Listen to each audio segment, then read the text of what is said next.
दर्शकवृन्द तथा श्रोता साथीहरू तपाईलाई स्वागत छ ट्यु ग्राउन्डबाट। ट्यु ग्राउन्डमा अहिले यो पिचको कामहरू भइरहेको छ। पिच रिपेयर गर्ने, पिचमा घाँस रोप्ने लगातार म्याचेसहरू भएको थियो र लगातार म्याचेसहरू भएको कारणले गर्दाखेरि अब पिच खराब भएको हुन्छ र अब त्यसलाई पुनर्जीवन दिन लगातार रूपमा केही दिनदेखि यहाँ पिचमा घाँस रोप्ने पिचको कामहरू चाहिँ भइरहेको छ। तपाईले दृश्यमा पनि देख्न सक्नुहुन्छ सुन्दर ट्यु ग्राउन्ड। ट्यु ग्राउन्ड आफैमा एउटा ऐतिहासिक क्रिकेट ग्राउन्ड हो नेपालको लागि। नेपालको यो पहिलो ओडिआई स्ट्याटस आइसिसी मान्यता प्राप्त ग्राउन्ड हो र भर्खरै मुलपानी ग्राउन्डले पनि ओडिआई स्ट्याटस प्राप्त गरेको छ। ट्युमा ठुला प्रतियोगिताहरू नेपालले खेलेको छ र धेरै प्रतियोगिताहरूको लागि क्वालिफाई पनि गरेको छ। नेपाली खेलाडीहरूको गाडी पनि तपाईले दृश्यमा देख्न सक्नुहुन्छ। सो यहाँनिर चाहिँ प्र्याक्टिसको लागि पनि खेलाडीहरू आउन थालिसकेका छन्।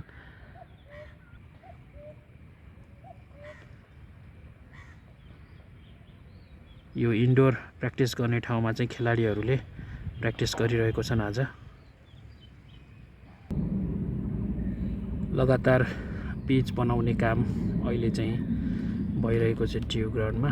तपाईले देख्न सक्नुहुन्छ पिचमा घाँस रोप्ने त्यो 3 जना बिचमा दिदीबहिनीहरू बसेर पिचमा घाँसको काम पनि गर्दै हुनुहुन्छ।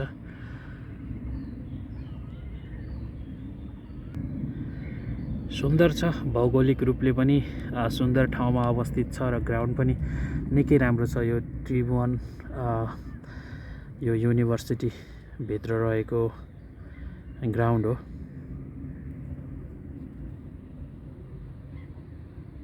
नेपालका प्रतियोगिताहरू हुँदाखेरि यो ग्राउन्ड बाहिर दर्शकहरू बस्ने ठाउँ खचाखच भरिएको हुन्छ। नेपाल नेपालको आवाजले गुन्जायमान रहन्छ।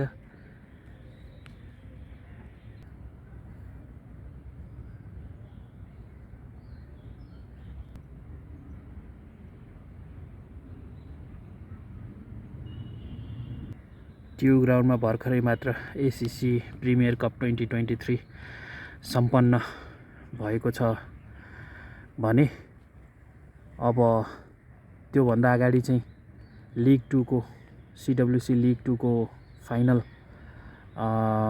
लेग भनौँ अन्तिम सिरिज चाहिँ यहीँ भएको थियो ट्यु ग्राउन्डमा। त्यो पिएनजी को चाहिँ खास त्यो थियो। पिएनजी को म्याच पिएनजी को होम ग्राउन्डमा गर्ने थियो, तर पिएनजीले चाहिँ त्यो ट्यु ग्राउन्डमा गर्ने भनेर छानेको हुनाले चाहिँ यहाँ भएको थियो। त्यसको लागि पिएनजी क्रिकेटलाई पनि समस्त नेपाली क्रिकेट फ्यानहरूको तर्फबाट धन्यवाद छ। र अब अर्को प्रतियोगिताको लागि चाहिँ कुरिरहेको छ यो ब्युटिफुल ट्यु ग्राउन्डले। आशा छ चाँडै नै अर्को कुनै प्रतियोगिता हुनसक्छ। T20 को चाहिँ एसिया क्वालिफायर जुन 10 वटा टिम सम्मिलित रहन्छ हैन, नेपाल, ओमानहरू लगायतको, युएईहरू लगायतको टिमहरू, हङकङ लगायतको, त्यो चाहिँ सम्भवतः यहाँ हुनेछ र हामी फेरि राम्रो म्याचेसहरू चाहिँ हेर्न पाउनेछौँ। ट्यु ग्राउन्ड ओडिआई आइसिसी को ओडिआई मान्यता प्राप्त ग्राउन्ड हो। यद्यपि यो धेरै पुरानो ग्राउन्ड भएकोले अब यसमा चाहिँ केही सुधारहरू गर्नुपर्ने पनि आवश्यकता देखिन्छ। यो अहिले भएको पवेलियनदेखि फ्ल्याग स्ट्यान्डसम्म प्याराफिटहरू पनि या केही स्ट्रक्चर बनाउने हो भने त्यो पट्टि बनाउन सकिन्छ र त्यहाँनिर चाहिँ अलिकति राम्रो खालको पवेलियन, अलिकति अन्तर्राष्ट्रिय स्तरको र अलिकति भनौँ न विश्वस्तरीय खेलाडीहरू सुहाउँदो खालको पवेलियन अब बन्ने हो भनेपछि र यो पर्खालहरू, यसको वरिपरिको पर्खालहरू चाहिँ अलि अग्लो पारिने हो भने अन्तर्राष्ट्रिय ठुला खालको प्रतियोगिताहरू पनि नेपालमा आयोजना हुन सक्छन् भन्ने सम्भावना रहेको देखिन्छ।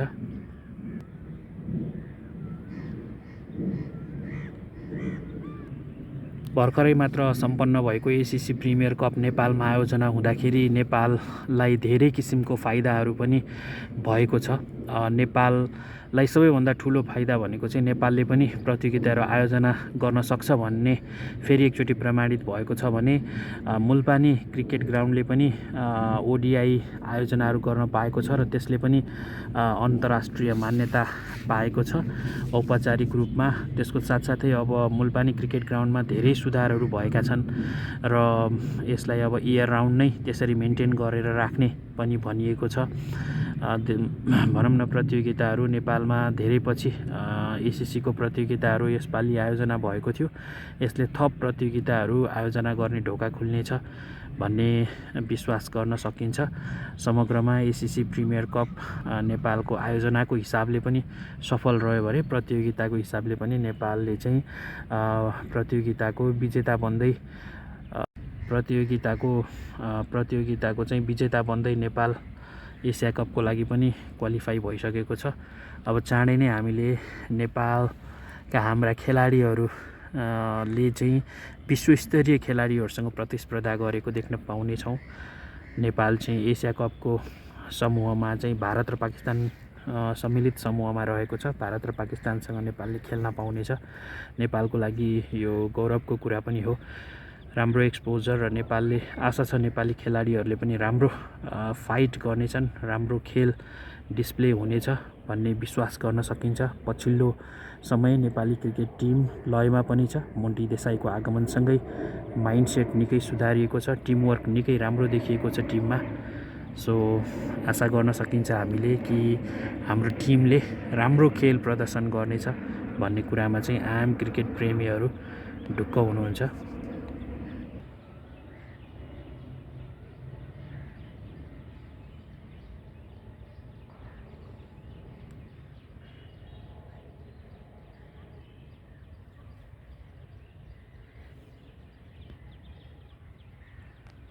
अब चाँडै नै नेपाल चाहिँ ग्लोबल क्वालिफायर खेल्न जाँदैछ वर्ल्ड कपको लागि, जुन जिम्बाब्वेमा हुनेछ।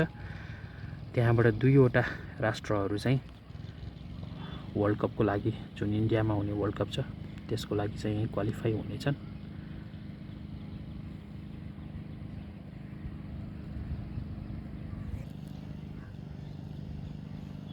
पछिल्लो समय नेपालको क्रिकेट निकै राम्रो लयमा देखिन्छ। आशा छ यो मोमेन्टमलाई क्यारी गरिराख्ने हो र राष्ट्रले पनि विशेष गरिकन पूर्वाधार क्षेत्रमा लगानी बढाइदिने हो भनेपछि नेपाली क्रिकेट माथि जाने सम्भावना चाहिँ अहिले बढेर गएको देख्न सकिन्छ।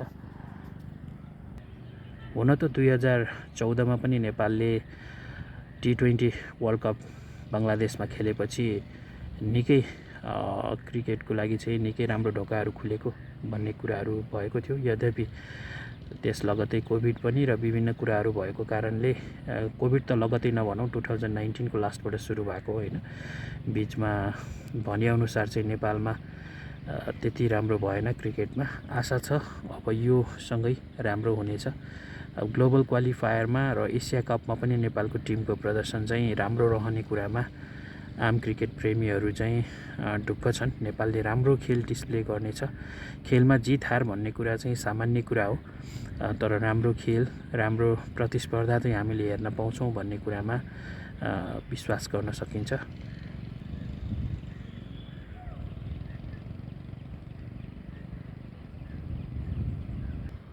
ट्यु ग्राउन्डको यो आउटफिल्डको घाँसहरू काट्ने काम पनि अहिले भइरहेको छ।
क्रिकेटलाई माया गरिदिनु भएकोमा यहाँहरू सबैलाई धेरै धेरै धन्यवाद छ भने हामीसँग चाहिँ सब्सक्राइब गरेर जोडिने होला भन्ने अनुरोधको साथ आजलाई बिदा चाहन्छौँ। हस्त नमस्ते, धन्यवाद।